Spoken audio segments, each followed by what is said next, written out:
사무엘하 12장 1절로부터 5절 말씀.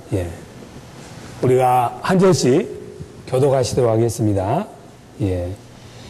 여호와께서 나단을 다윗에게 보내시니 와서 저에게 이르되 한 성에 두 사람이 있는데 하나는 부하고 하나는 가난하니 그 부한 자는 양과 소가 심이 많으나 가난한 자는 아무것도 없고 자기가 사서 기르는 작은 암양 새끼 하나뿐이라.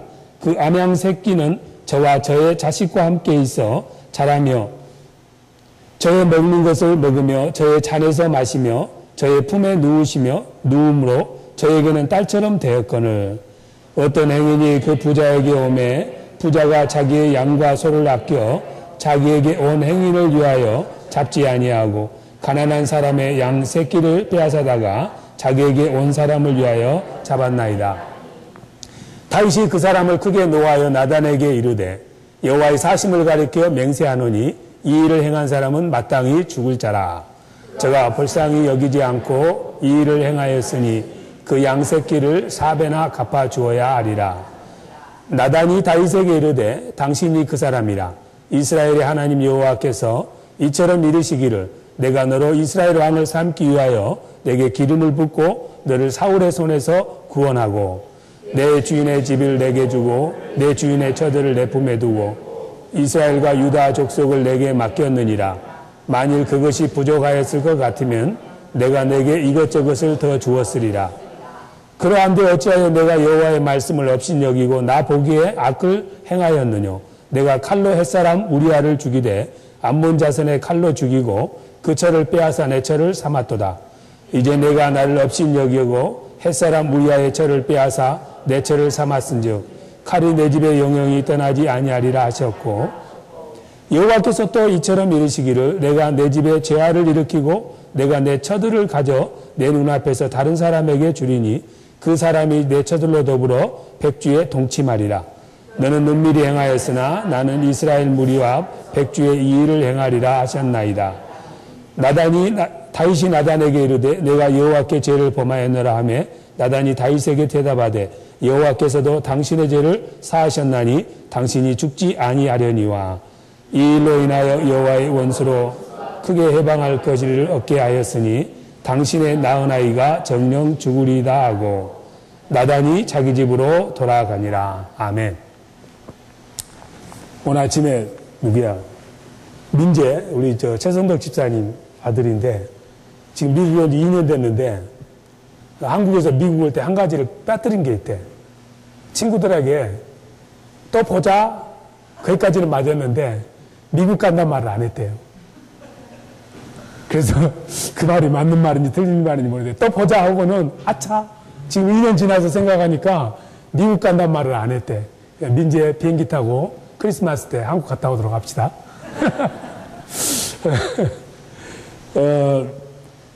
오늘이 종교개혁주일입니다. 마틴 루터. 루터란의 원조고 모든 개신교의 원조가 됐죠. 그러한 일을 할 수밖에 없었던 게 그 당시에 천주교, 지금은 그러지 않습니다만은 중세시대 천주교는 우리가 상상하는 것 이상으로 엄청난 파워가 있었어요. 교황이 진노하면은 황제들이 눈밭에서 무릎을 꿇고 용서를 구해야 되는 그러한 시대였습니다.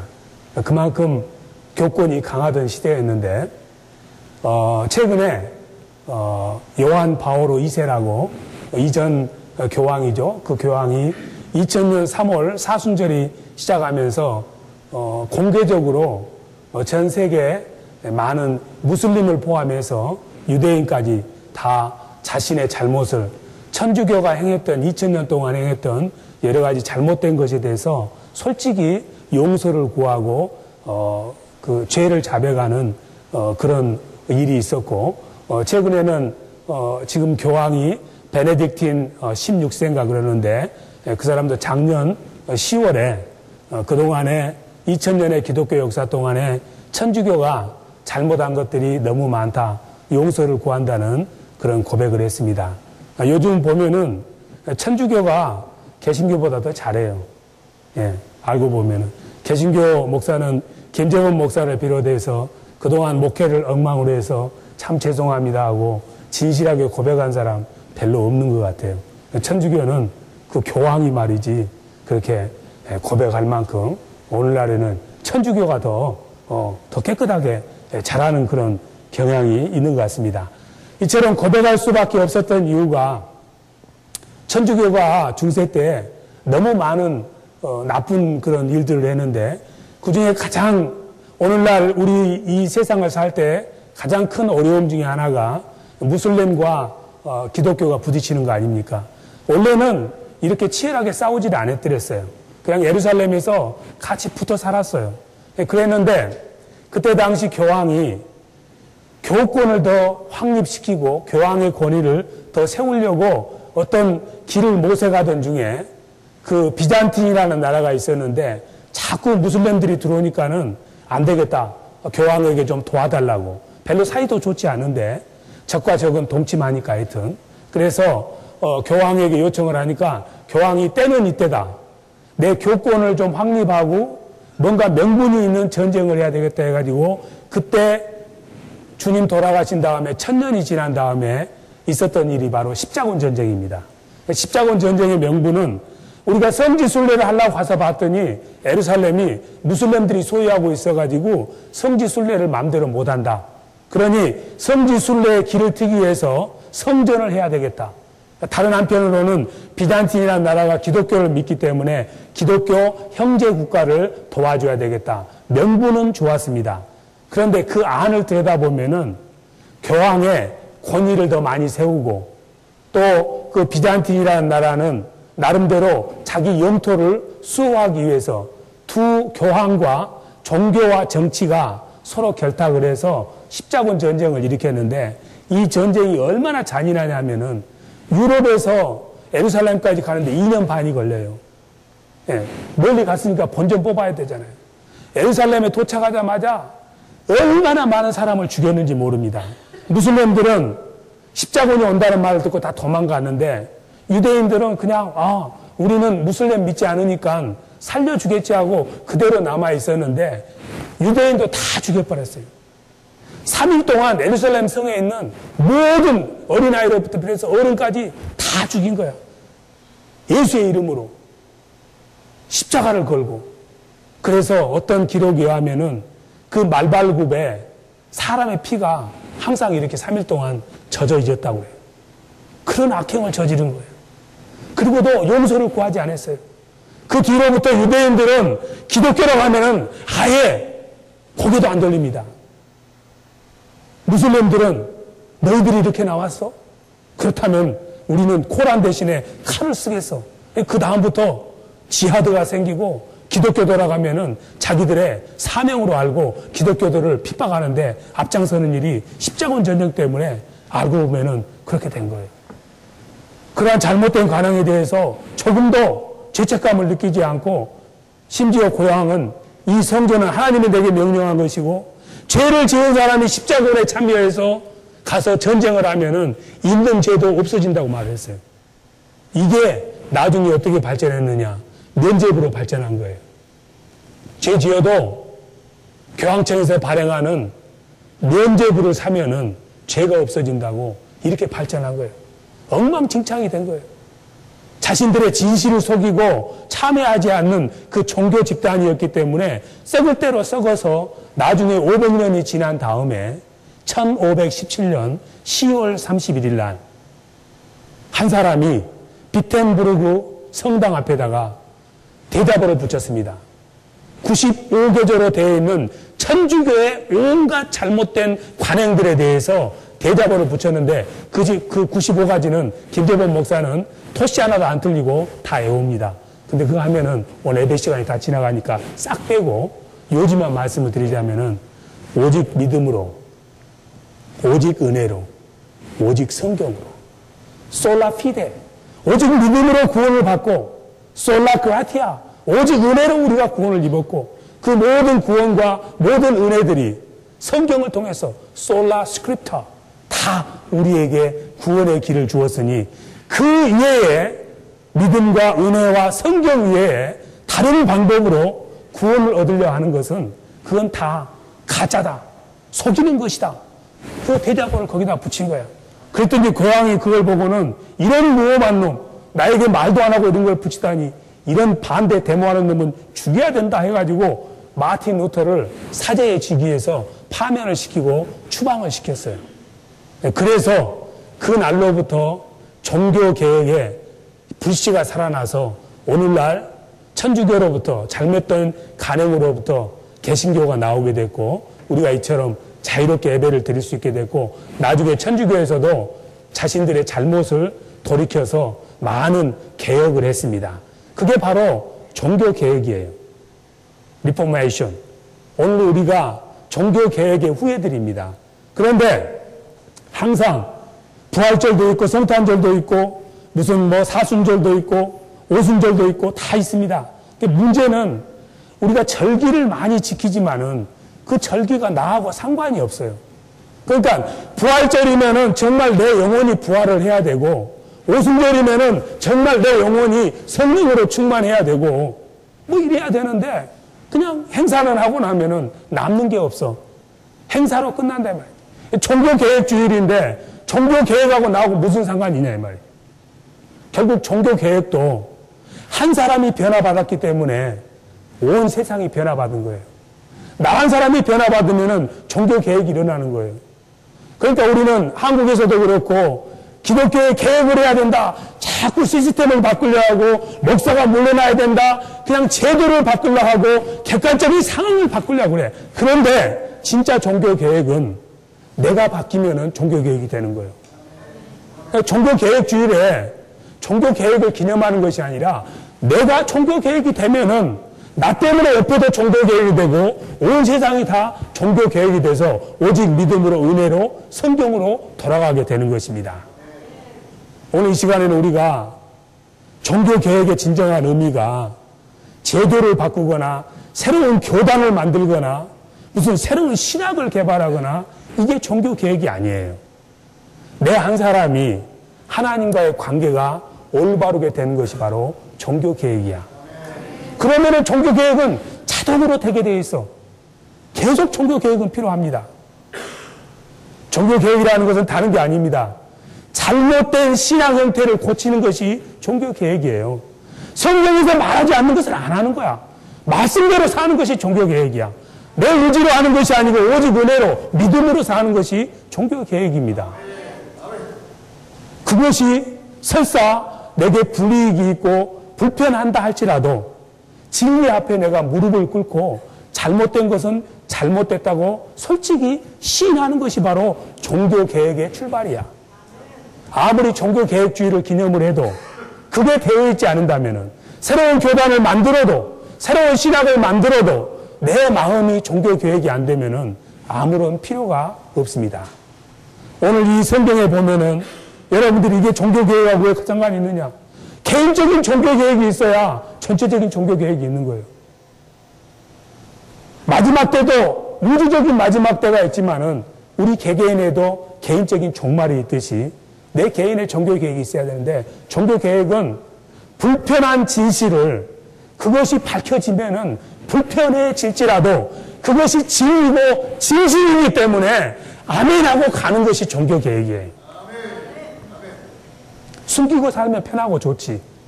잠시는 편할지 모르지만 그건 진리가 아닙니다. 다윗이라는 사람도 마찬가지입니다.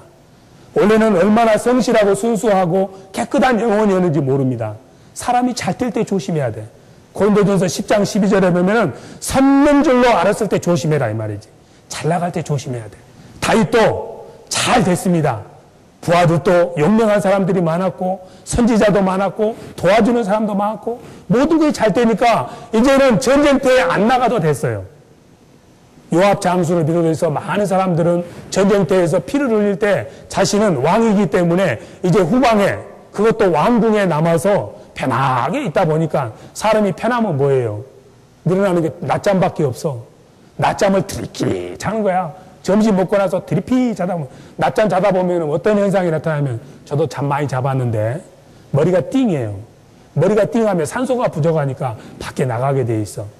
온종일 낮잠 자고 나서 다윗이 심심하니까는 저녁 무렵에 서늘한 바람 불 때 왕궁 옥상 위로 올라간 거야. 옥상 위로 올라가서 심심하게 뭐래. 그때 당시에는 뭐 텔레비도 없고 뭣도 없고 그러니까 예루살렘 성을 싹 바라보면서 내가 똑똑하고 훌륭한 왕이기 때문에 이런 평화가 이곳에 있다. 자기 자신을 만족하면서 보고 있는데 쑥 둘러보는데 어느 곳에 한 곳에 눈길이 딱 멈췄어. 심심하던 차에 눈먹이거리가 생긴 거야. 뭐 개들이 싸우는 게 아니고 닭들이 싸우는 게 아니고 눈이 확 저 멀리 있는데도 잘 보이는 거예요. 관심이 있으니까. 어떤 여자가 목욕을 하고 있는 거예요. 목욕을 하고 있는 거야. 계속 떨어져가 보면서 야 보아 부린 거예요. 잠시라도 또 놓치면 안 되잖아. 언제 들어갈지 모르니까 저 누군지 알아봐 했더니 자기 부하인 우리아의 아내래. 우리아의 아내. 부하 장수의 아내를 내가 욕심을 내면 안 되지. 알기는 알았어.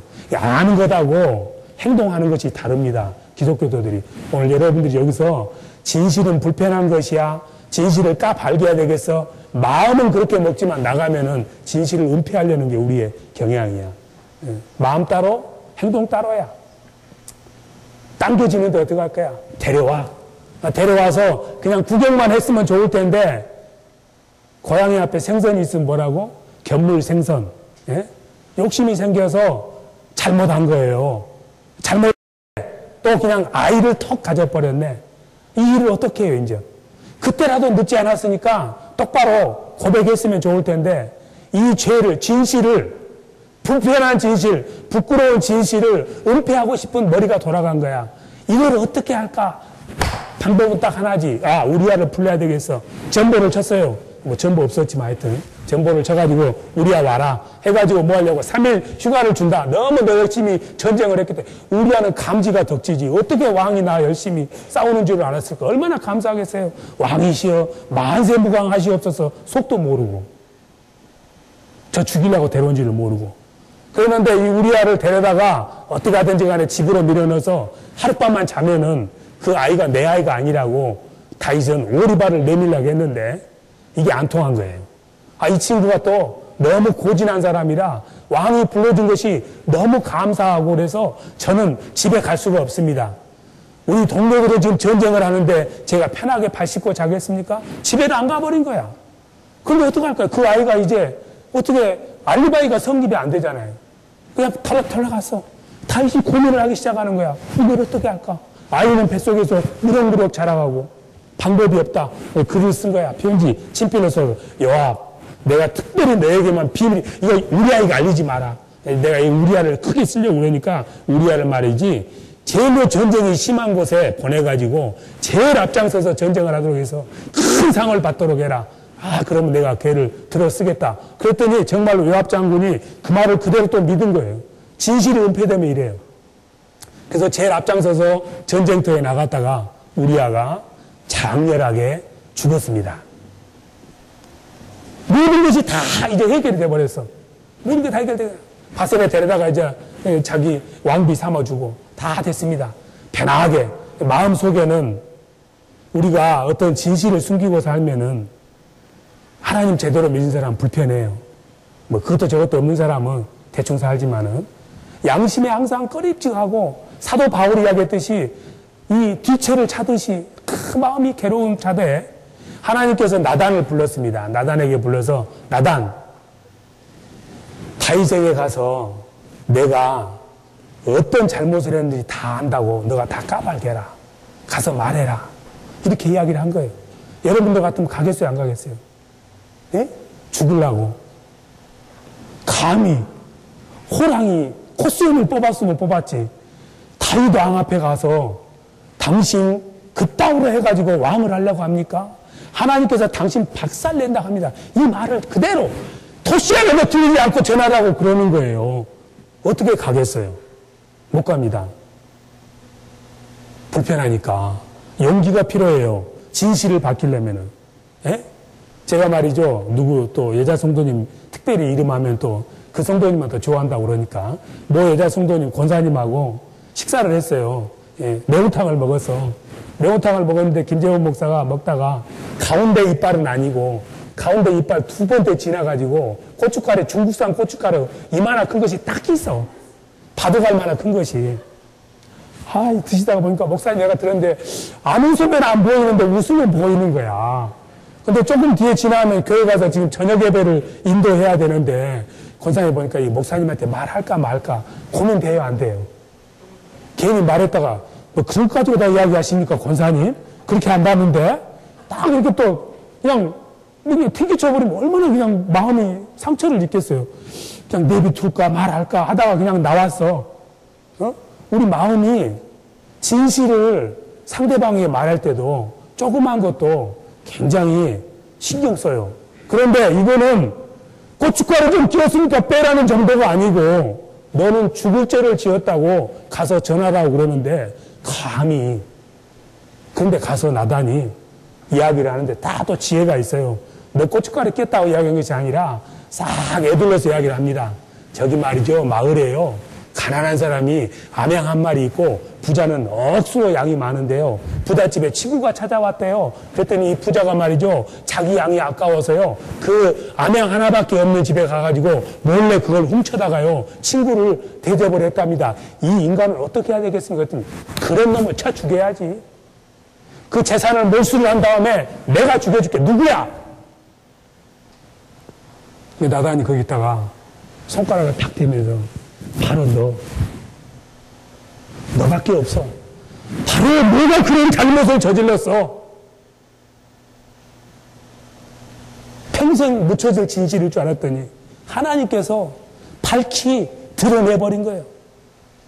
얼마나 불편하고 화나고 어찌 해야 될 뻔을 모르기 때문에 보통 사람 같으면은 딱 잡아떼죠. 여러분도 그러잖아요. 적은 것도 했냐고 그러면 나중에 시인할지언정 그 자리에서는 안 했어. 정치인들 그러잖아요. 절대 안 했어 한 것은 절대 한 거예요. 하여튼 딱 잡아뗄 수 있는데 다윗이 그 말이 떨어지자마자 내가 바로 그 나쁜 부자하고 똑같은 거예요. 내가 그 죄를 지었다고 무릎을 꿇습니다. 이게 바로 종교개혁 정신이야. 내가 잘못하고 실수하고 불편한 사실이 있다 할지라도 하나님 앞에 서서 말씀이 왜 잘못됐다 이렇게 말하면은 체면이고 뭐고 다 버리고 맞습니다. 내가 잘못했습니다. 불편하고 불쾌할 수 있지만은 그대로 시인하는 것이 종교개혁 정신이야. 종교개혁이 다른 게 아니에요. 잘못했으면 잘못했다고 덮지 말고 솔직히 고백해야 돼. 솔직히 고백하면 회개야. 근데 그걸 숨기다가 하나님이 까발기면 뭐냐? 심판이에요. 다윗은 숨기다가 하나님이 까발겨서 심판을 받은 거야. 그래도 잘못했다고 용서를 구하니까 하나님이 용서해 줍니다. 종교개혁하면은 살 길이 생긴다는 얘기야. 이게 쉬운 것 같아도 어렵습니다. 여러분들이 내 와이프가 됐든 내 아내가 됐든 자식이 됐든 친구가 됐든 내게 싫은 소리 하면은 당신 그렇게 살면 안 돼. 큰 거든 적은 거든 이야기하면은요, 그거 쉽게 안 받아들여져요. 생각처럼 안 됩니다.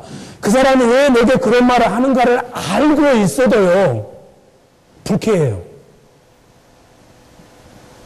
어떤 사람들은 심지어 적대감을 가질 때도 있어요. 너가 내게 그렇게 나와? 기분 나쁘다고.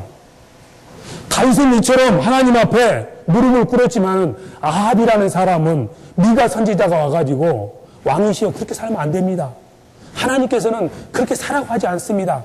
하도 많이 이야기하니까는 아합 왕이 열왕기상 22장 8절에 보면은 저 미가 제사지건 아주 꼴보기 싫어 죽겠대. 저 인간이 얼마나 하면 내게 말이지 좋은 소리는 안 하고 찌르는 소리만 하니까 꼴보기 싫어서 아주 미워서 죽겠다고 그래서 미우니까는 결국은 미가를 죽여버렸습니다. 우리도요, 말씀을 들을 때는 다윗처럼 살 것 같아도요, 실제 상황을 닥치면은요, 내 밝히기 싫은 진실들을 다 밝히면은요, 가만히 있을 사람 없어요. 지렁이도 밟으면 꿈틀거리는데. 예수 믿는 사람 지렁입니다. 잘 참어. 근데 밟으면 꿈틀거려요. 제가 언젠가 한번 말이죠. 젊었을 때, 그때는 상당히 제가 까칠하게 많이 말씀을 전했는데, 어느 날 말씀을 전하다가, 이사야서 41장 14절에 보면은, 이 지렁이 같은 야곱아. 그래서 제가 설교를 하다가, 여러분들은 지렁입니다. 근데 거기까지는 참았나 봐, 그분이. 조금 있다가, 감동을 안 먹은 것 같아. 요즘 사람들은 엽기적이야 감동을 먹으니까. 엽기 25장 6절에 보면 무슨 말씀이냐면, 거기는 지렁이 같다고 나오는데, 엽기 25장 6절에 보면, 엽을 향해서 하나님이 이 벌레야, 이 구더기야. 엽에게 하나님이 이 벌레야, 이 구더기야. 그래요. 그런데 어떤 자매가, 이 김재범 목사는 못됐대. 주일날 말이지, 그 어려운 이민생활 하다가 교회 와서 위로 좀 받으러 왔더니 세상에 우리를 향해서 지옥이라고 한 것까지 내 참을 안 했는데 벌레 구더기라고 했다고 해가지고 그게 절대 가지 말라고. 그 다음부터는 절대 안 쓰다. 오늘 처음으로 쓰는 거예요. 10년 만에. 근데요, 하나님이 나한테 벌레라고 하고요, 내게 구더기라고 하면은 아멘이 돼야 돼요. 에레미야서 17장 9절에 보면 뭐라고 되어 있냐면은, 천하 만물보다 가장 더럽고 부패한 것이 하나님의 마음이래요. 하나님이 우리에게 구더기라고 벌레라고 하고 지렁이라고 할 때는 우리의 겉모양을 보고 그런 것이 아니라 우리 마음 중심을 보시고 내 마음을 쓰는 것이 구더기보다 더럽다 이 말이에요. 에레미야 17장 9절 말할 때는 아멘인데, 벌레야 구더기 하면은 노멘이야. 하나님은 때로 우리를 볼 때 하는 행동이 너무 더럽고 지저분해서 구더기라고밖에 표현 못해요. 그래도 구더기는 생명이라도 있습니다. 구더기도요, 잘하면요, 팔이 돼요. 똥똥에서 나오면서 팔이 됩니다. 팔이 되면은 그래도 밥이라도 좀 먹어요. 구더기라고 해서 기분 나쁘게 생각하지 마. 오늘 여기서 또 시험 들어가지고 또 다음 주부터 안 나오려고 지금 작정하는 분이 있을까 싶어서 걱정이 되는데, 우리는 내 귀에 듣기 좋은 소리 잘합니다. 똑똑합니다. 그렇게 살면은 하나님이 기뻐하십니다. 그냥 대충 믿으세요. 제일 나쁜 충이 대충입니다. 해충, 요충, 편충은 약 먹으면 죽지만은 대충은 안 죽어요. 고쳐야 될 것이 너무 많아요. 그러니까 요즘 현대 강단에서 성도들에게 목사들이 싫은 소리 안 해요. 물론 교회 부흥하려고도 그렇지만 싫은 소리 하려고 딱 보니까는 견적이 안 나와. 여러분들이 성형외과를 갔는데 저 견적이 얼마나 나올까요? 그러면은 성형외과 의사가 이 아래 다 이렇게 훑어보고는 그냥 그대로 사세요. 이렇게 나온다는 얘기 뭐냐면 견적을 뽑을 수가 없거든. 저 같은 인물이 그렇죠. 장동건이 담배도 견적이 안 나오니까 그냥 그대로 사세요 그러는 거예요. 그러니까 목회자들이 이 쳐다보면은 견적을 뽑을 수가 없는 거예요. 성경 66권을 다 들으면도 안 고쳐져. 그러니까 그냥 좋게 그냥 그렇게 믿다가 그렇게 살다가 그렇게 가십시오. 천국 갈지 안 갈지는 당신 믿음대로. 하나님 믿음이 아니라. 우리가 앱에 나오는 것은 이민자들이기 때문에 제가 압니다. 괴롭고 힘들고 가면은 따뜻한 위로의 말, 격려의 말, 얼마나 고생이 많으셨습니까? 상처가 얼마나 많으십니까? 그동안에 이를 부두둑 갈아도 이가 지금까지 남아있는 것만도 다행입니다. 이런 식으로 소프트하게 이야기해 주기를 바라지만은 내가 듣고 싶은 말을 들으려고 교회를 오면은 안 된다 이 말이에요. 내 한 사람이 얼마나 소중하고 귀한 존재인데 나는 그렇게 살다 죽을 인간이 아니야. 나는 이 땅에 사는 목적이 있고 의미가 있고 사명이 있어. 하나님이 나를 향한 뜻이 있다 이 말이에요. 하나님, 내가 좀 불편하더라도 나를 좀 성령하셔서 고치셔서 내가 무엇만 좀 고치면은 하나님이 나를 쓰시겠습니까? 하나님이 나를 향한 기대가 무엇입니까? 그것이 알고 싶어서 예배에 나오셔야지. 그렇게 나온 사람은 구더기야 해도 뭐래? 아멘. 벌레야 해도 아멘. 왜? 벌레 같은 구더기 같은 나를 하나님께서 존귀한 자로 만들어 줄 것을 믿기 때문에. 여러분이 아멘 아멘 하시는데 진리가 아멘입니다. 아멘 하는 것이 쉬운 게 아니에요. 계시록 3장 14절에 예수님이 아멘이에요. 아멘이시오 진리신 예수님이야. 예수님은 진리잖아요. 요한복음 14장 6절에. 그 진리 하나님의 말씀이잖아요. 요한복음 17장 17절에. 그래서 우리가 만일에 아멘 하면은 그 순간에 아멘이신 예수님이 내 안에 들어오게 되고 아멘 할 때 하나님께서 나를 통해서 영광을 받는다고 고린도후서 1장 20절에서 말씀하고 있는 거예요. 그래서 하나님께서 나를 향해서 지렁이야 해도 뭐라고? 아멘. 벌레야 해도 아멘. 구더기야 해도 아멘. 기왕의 구더기지만 하나님의 구더기면 어때? 하나님 없이 세상에 왕족 되면 뭐 할 겁니까? 종교 개혁이라는 것이 여러분들은 교회 와서 내 주는 강한 성이요. 이게 종교 개혁이 아니에요. 잘못되고 그릇되고 진리가 아닌 것들을 바로 잡는 겁니다. 내 안에 하나님이 기뻐하지 않는 것들이 있다면은 내 안에 천주교의 잘못이 있으니 그걸 버리는 거예요. 말씀을 듣고. 말씀을 들으면 때로는 마음이 아프기도 합니다. 찔리기도 합니다. 도전도 됩니다. 단에 설 때마다 저도 많이 생각을 해봐요. 오늘은 무엇으로 맛있게 먹일까? 달콤하고 솜사탕 같은 거, 포들포들한 거, 갈 때 보면 다 해피하지. 나가면서 은혜 많이 받았어요. 내 마음에 맞는 말을 했거든. 나갈 때 보면은 감사합니다 하고 나가면 오늘은 보니까 마음이 별로 안 좋구만. 찔린 소리를 너무 많이 했다 이거예요. 그런데 여러분들이 병원에 가는 이유는 뭐 때문에 병원에 가요? 병원에 왜 갑니까? 병이 있는지 없는지 본 다음에 의사가 제대로 됐으면 병이 있으면 어떻게 해요? 칼로 잽시다 아닙니까? 바로 여러분들이 주님 앞에 나올 때 견적이 안 나오는 여러분들이지만은 하나하나 하나님께서 인내심을 가지고 말씀의 칼을 들을 때서 히브리서 4장 12절 말씀대로 호세아서 6장 1절 2절 말씀대로 확 찢습니다. 아픕니다. 근데 아멘 할 때 예수의 보혈의 피가 뿌려지면서 내 마음에 종교 개혁이 일어나서 하나님의 사람으로 바뀌어가는 거예요. 원래는 견적이 안 나온 사람이었지만 어느 날 살다 보니까 아멘 약을 많이 먹어서 어느 날인가는 아름다운 예수의 사람이 되는 것입니다. 그러려면은 약은 몸에 써. 듣기 싫은 말, 하나님의 진리의 말씀을 듣고 내가 좋아하는 말이 아니라 내가 마땅히 들어야 될 말을 불편하더라도 그 진리의 말씀을 내가 듣고 아멘으로 약을 먹을 때마다 날마다 내 안에서 종교개혁의 역사가 일어날 줄로 믿습니다. 하나님의 말씀은 진리고 진실입니다. 진리와 진실은 절대로 우리에게 편한 게 아니에요. 불편합니다. 그렇지만은 이 불편하고 좁고 길을 따라 걸어가면은 거기에 생명이 있습니다. 말씀으로 우리가 책망을 받을 때는 잠시는 아프고 섭섭할 수 있어요. 히브리서 12장 11절에 그래요. 징계를 받을 때는 마음이 유쾌하지 않다. 그러나 그 유쾌하지 않는 마음을 하나님 앞에 돌이키면은 나중에 오는 것은 의와 평강이다. 하나님께서 여러분들에게 구더기다, 벌레다, 지렁이다 말하는 이야기는 내 자식이기 때문에 사랑 안 했기 때문에 하나님께서 그런 말씀을 주는 것입니다. 여러분들이 감추고 싶고 숨기고 싶고 드러내기 싫은 많은 불순물들이 우리 속에 있어요. 그걸 종교개혁해야 되는데 내 스스로가 그것을 알고 하나님 나 좀 개혁시켜 주십시오.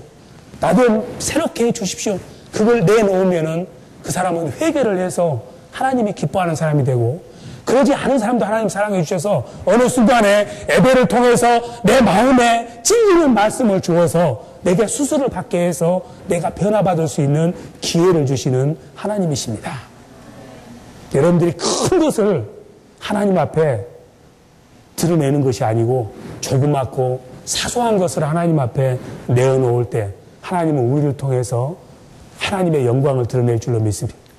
한국에 이것만 하고 마칠게요. 한국에 장대현 교회라고 있는데 한국의 부흥의 원동력, 한국 교회가 그 첫 줄로 100여 년을 이처럼 버티고 있는 겁니다. 놀라운 일이 있었는데 질성주 목사님이 그 교회 당회장 목사님이신데 담임 목사님인데 이분이 어느 날 1907년 1월 6일 새벽 예배 때 단위에서 가지고 여러분, 김재범 목사도 이런 사람이 되게 됐죠. 제 이야기입니다, 이거는. 제가 바로 아간과 같은 사람입니다. 아간이 누구냐 하면은 아이 전투 때 바로 전리품을 도둑질한 사람이에요. 그래서 다른 전투를 할 때 지도록 만드는 나쁜 사람입니다. 아간이 이 하나님의 명령을 이 불순종해서 취하지 않아야 될 것을 취했던 나쁜 사람인데 나중에는 돌로 때려서 돌무대 아골골짜기를 그 뼈로 만든 사람이 아간입니다. 나쁜 사람이에요, 성경에서. 어쨌든 그런데 이 기성주 목사님이 당회장이신데 담임 목사님이신데 새벽 예배를 하면서 1월 6일 날 제가 바로 아간과 같은 놈입니다. 여러분들이 복을 못 받는 이유는 내가 그렇게 나쁘고 더러운 놈이기 때문에 하나님이 주신 복을 못 받는 나는 돌로 맞아서 죽어야 마땅한 놈입니다. 왜 그런가 하면은 제가 1년 전에 장로였을 때 제 친구 장로님이 돌아가셨는데 그 장로님이 마지막 임종을 하면서 내 손을 잡고 길장로, 내 이제 세상을 떠나니 내 아내와 내 자식들을 좀 잘 보살펴 주구려. 그래, 그 자리에서 그래, 걱정 마시게 내가 잘 보살펴 주겠네. 내가 이렇게 다짐을 했는데 1년이 지난 다음에 내가 보니까는 불의하게 내 욕심을 위해서 그 친구 장로님의 재산에 100불을 내가 내 마음대로 사용해 쓴 나쁜 죄를 지은 사람입니다. 나를 용서해 주십시오. 내가 오늘 이 새벽 예배가 끝나면은 그 100불을 들고 가서 그 미망인에게 100불을 돌려주면서 나의 죄를 용서받겠습니다 하면서 자기의 그 더러운 치부, 그냥 넘어가도 될 사소한 일을 하나님 앞에, 사람 앞에 드러내서 그것이 진실이고 진리였기 때문에 부끄럽지만 불편했지만은 그것을 내놓았을 때 그 교회에 놀라운 부흥의 역사가 있었던 거예요. 목사님이 그렇게 회개하니까는 쌀집 받은 사람도 내가 쌀도둑질 했다. 이 사람도 고개하고 엉 울면서 하나님 앞에 불편한 진실 앞에 면대를 했기 때문에 한국교회가 오늘날 그 놀라운 종교개혁의 부흥의 젖줄을 묶고 열방을 향해서 이처럼 귀한 선교의 사명을 감당하는 것입니다. 여러분들 생각해 보세요. 오늘 말씀을 들으면서 내 안에는 바리새인이 들어 있습니다. 내 안에는 서기관이 있습니다. 이 바리새인이나 서기관이나 저에게도 그렇게 이야기를 하면은 불편하고 불쾌합니다. 그런데요, 정말 우리 안에는 바리새인이 수도 없이 많고 서기관이 수도 없이 많고 거짓과 위선과 허울과 가면과 가식이 아주 너무너무 많습니다. 견적이 나오질 않습니다. 내가 바로 그런 사람입니다. 이렇게 고백하실 때 하나님께서 여러분들에게 성령을 물붓듯이 부어주시고 하나님의 사랑받는 자로 변모시켜 주실 줄로 믿습니다. 같이 찬양하시고 우리가 한번 기도하시겠습니다.